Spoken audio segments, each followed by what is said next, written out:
kay Pepita yun eh. Pero Miss Atisa, bakit ka nga ba nagpunta sa salon namin? Yes. Tanong lang. Eh kasi nabalitaan ko na dito sa Salon de Chica, hindi lang gupit, kulot at manicure ang offer nyo. You also have the latest and the hottest.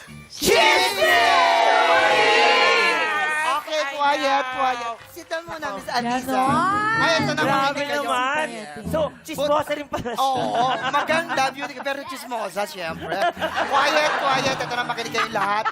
Ito pala. May kilala kong isang poging singer. Ay! Teka, ang chika, muntik na madelay daw ang pag-roll ng isang show nila dahil sa pagiging Mr. Madaldal niya. Ano ba kasing nangyari? Eto na. Maaga naman daw dumating sa set itong si Poging Singer. Oh. Pero, baby naman, magugulat.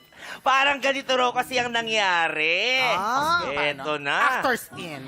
Oh, nasa na yung mga Power Pop Girls? Oh, Ito na. Singers and host. Roll na tayo. Para maaga naman tayong matapos. Bossing! Halika dito, may isusumo ako sa'yo. Tignan mo nga ito. Ang oily pa ng face ni Poging Singer. Hindi pa siya nagpapamake-up! Hotdog! Eh, magro-roll na tayo. Poging singer? What happened? Vampire will fight to me.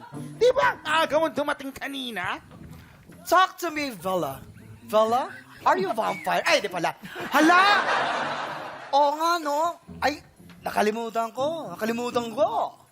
Eh kasi naman, chika ka ng chika. Kala mo merlat ka. Nakakaloka ka. Kat, ang bilis naman. Cut na!